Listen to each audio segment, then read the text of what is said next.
Vamos a iniciar entonces prácticamente este nuevo curso sobre bases de datos relacionales. ¿Sí? Y miren, las bases de datos es algo que se viene usando en el mundo del desarrollo de software desde hace muchos años. ¿Sí?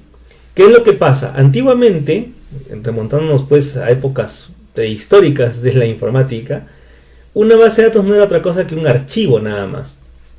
¿Sí? Era un archivo físico, un fichero, como un TXT, para que me entiendan, ¿sí? Y este archivo, pues tenía una estructura, tenía datos, ¿no? Que uno almacenaba y con los cuales podía interactuar, ¿no? Luego estas bases de datos iban creciendo en el tiempo y había un problema porque para poder extraer información de la base de datos era complicado. En archivo de texto plano, imagínense hacer toda una lógica para poder hacer búsquedas y todo lo demás, ¿no? Y de hecho yo he conocido sistemas completos hechos de esta manera, que tenían sus propios métodos para hacer filtros, consultas y todo, sobre archivos de texto plano. Pero una base de datos en sí no es otra cosa que un archivo que guarda información, simple, ¿no? Por ejemplo, un Excel puede ser una base de datos, un archivo que guarda información, un archivo CSV, cualquier tipo de archivo, ¿sí? Ahora, cuando se habla de una base de datos relacional, ya se habla de un archivo un poquito más extenso, un poquito más grande, y sobre todo que tiene algo muy distinto a lo que hemos visto anteriormente. Y es que una base de datos relacional contiene dos cosas. Primero, tiene una estructura definida, es estructurado, y vamos a ver qué cosa es esto de estructurado. Y lo siguiente es que puede tener relaciones con otros archivos, con otros ficheros, relaciones. ¿Sí? Estas relaciones nos van a ayudar a crear en realidad sería una base de datos mucho más compleja, mucho más grande. ¿Sí? Entonces, y esto depende del contexto que vayamos a ver. ¿Sí? Entonces, estas bases de datos ya son más complejas, tienen muchas más cosas. Al ser más complejas necesitan un software que las administre. Ese software se llama Sistema Gestor de Base de Datos, o en inglés sus siglas son DBMS, de Database Management System, que está aquí en Wikipedia, como pueden ver. ¿Sí? Database Management System. Esto lo voy a agrandar un poquito. Ahí está. ¿Sí? Entonces, el término correcto de un programa tipo los que vamos a ver ahora, MySQL, Oracle, es DBMS. Sus siglas son en inglés, DBMS. También se podría hacer en español, ¿no? CSGBD, pero más se conoce como DBMS, Database Management System, Sistema Gestor de Base de Datos. ¿Sí? Estos software fueron creados para poder administrar estos archivos, ya que tienen más complejidad. ¿Sí? De hecho, estos archivos internamente, si tú los abres, son como código binario, son código que no se puede entender. ¿Sí?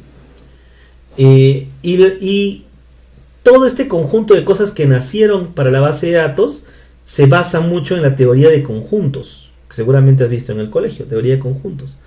Y vamos a hablar bastante sobre esto cuando veamos el tema de consultas sobre esta base de datos. ¿Sí? Pero quedémonos con esta idea. Un sistema gestor de base de datos administra estos archivos especiales y nos permite poder interactuar con ellos. Existen muchos en el mercado. ¿Sí? Ahora, nosotros tenemos esta arquitectura, este diagrama, ¿sí? Tenemos los datos que están dentro de estos ficheros, ¿sí? Tenemos formas de acceder a estos ficheros y tenemos el DBMS. El DBMS es el sistema gestor de base de datos, el programa que me permite administrarlos. Y el usuario interactúa con este sistema gestor de base de datos para poder hacer diferentes cosas, ¿sí? Bueno, acá hay más contenido, más teoría. Esto ya lo vemos después, esto no es necesario verlo. ¿Sí? Lo importante es ver qué base de datos existen ahorita en el mercado, o mejor dicho, qué gestores de base de datos existen en el mercado. Y aquí vamos a ver varios casos, ¿sí? DBMS existentes. DBMS.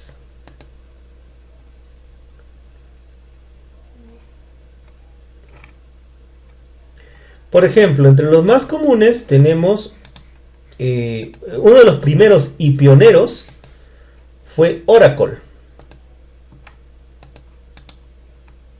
Oracle es uno de los más grandes ahorita en el mundo. De hecho fue uno de los, creo que fue el primero en sí que como sistema gestor de bases de datos que se concibió. ¿Sí? Oracle.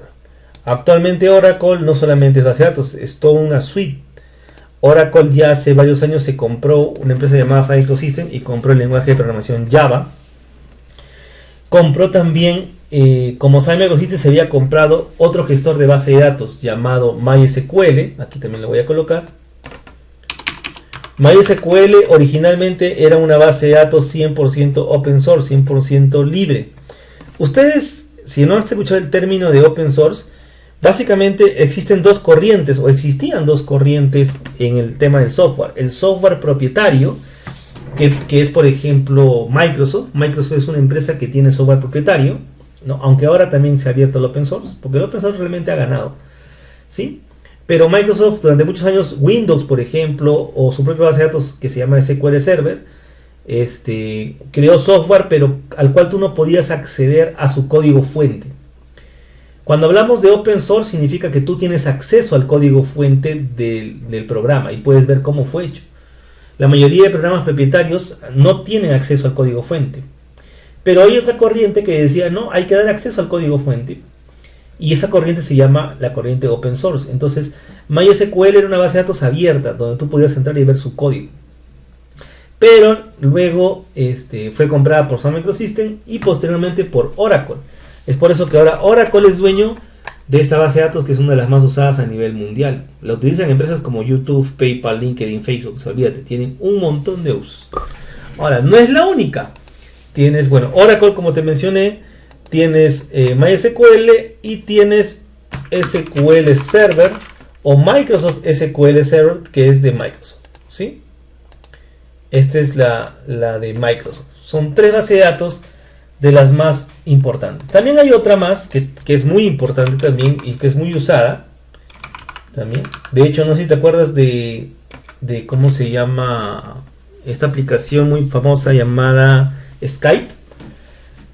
Si alguna vez llegaste a conocer Skype, Skype le pertenecía, o mejor dicho, Skype utilizaba su base de datos con PostgreSQL.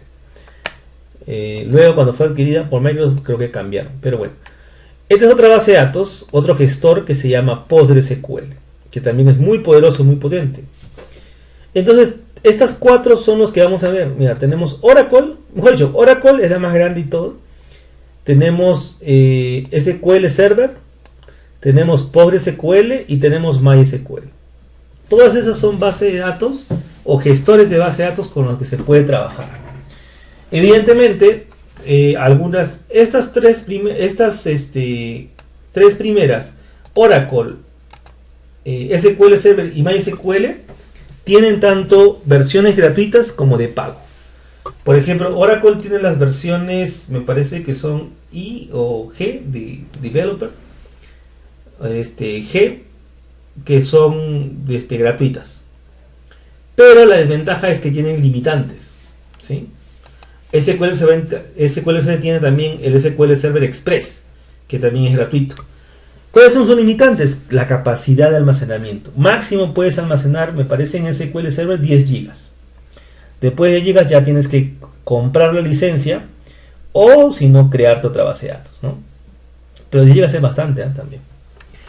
En el caso de MySQL tienes la versión comunitaria, el Community Server que está aquí, que ese sí es 100% libre, no tiene ninguna restricción, pero no tiene muchas funcionalidades que Oracle ha comprado a la versión Enterprise, que es la versión, digamos, que se vende, ¿no? Pero con la versión comunitaria yo creo que es suficiente, ¿sí? Para trabajar, ¿sí? Entonces tienes MySQL, tienes Oracle, todo es y PostgreSQL. PostgreSQL es la única que sigue siendo 100% open source, o sea que no tiene una versión de pago. No existe versión de pago para Postgres. Por eso es una de las más apetecibles y las más usadas, sobre todo por proyectos que empiezan así libres. PostgreSQL, no por hecho de ser libre y ser open source, es menos robusta. o por no ser de pago es menos robusta. Al contrario, es una de las más usadas a un nivel de un Oracle y un SQL Server. O sea, es muy, muy usada. ¿Sí? Durante este curso vamos a aprender principalmente MySQL porque es el más usado a nivel mundial. ¿Sí? Es más, te voy a mostrar aquí una estadística de Stack Overflow. Esta es una página que te muestra estadísticas del 2021 en tecnología. ¿Sí? De 2021 en tecnología. ¿Sí? La más usada en el mundo ahorita es MySQL. Sigue siendo MySQL. La siguiente es PostgreSQL, que también es poderosísimo. De hecho, PostgreSQL... ¿y cuánto almacena? ¿Cuánto puede almacenar? Pues MySQL sí, yo he visto sus restricciones. O sea, puedes llegar hasta tener 1 millón de registros. Tranquilamente puedes tener base de datos de más de 50, 100 gigas, 200 gigas, ¿no? En PostgreSQL he visto hasta teras de información, o sea, es súper potente.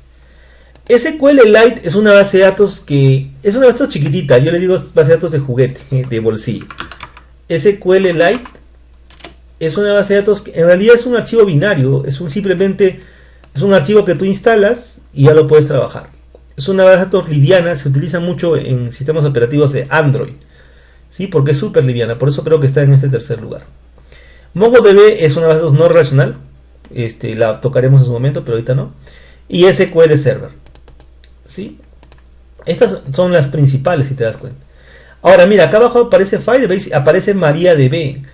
MariaDB, ¿qué cosa es? Cuando Oracle se compra MySQL, o desde antes creo cuando Sun Microsystems se compra MySQL, la comunidad de MySQL quedó digamos, un poco al desconcierto. ¿Qué vamos a hacer con este proyecto que era tan bonito y que le dábamos mantenimiento a toda la comunidad?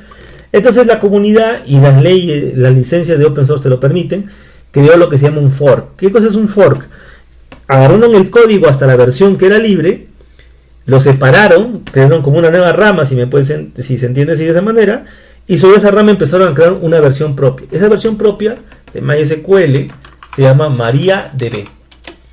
MariaDB es esta. Ahora, si te das cuenta, el símbolo o el logotipo de MySQL es un delfín. Mira, date cuenta, es un delfincito. Acá está el delfincito, ¿sí? Vamos a poner el delfincito. Ahí está. Ahí está el delfincito, ¿sí? Es un delfincito. Y curiosamente MariaDB es un lobo marino, me parece, una foca. Creo que es lobo marino. ¿Sí? Es su hermanito. Entonces MariaDB ha ido creciendo en el tiempo y es una de las también más usadas a nivel mundial. Ahora, tanto MariaDB como MySQL son exactamente lo mismo. O sea, un código que corre en MariaDB corre en MySQL. ¿Sí? Por ese lado no hay problema. Ahora, un poco de historia y un poco también de conocimiento de experiencia es que de las versiones de MySQL, la más popular y la más usada en el mundo fue la 5.7. Y de hecho hasta ahora se mantiene en muchas empresas la 5.7. Actualmente sabemos que MySQL está en la versión 8. Pero esta versión, la 5.7, es una de las que más se ha usado. Y esta es la que vamos a usar nosotros. ¿Sí? Esa es la que vamos a usar nosotros. MySQL Community Server, la 5.7.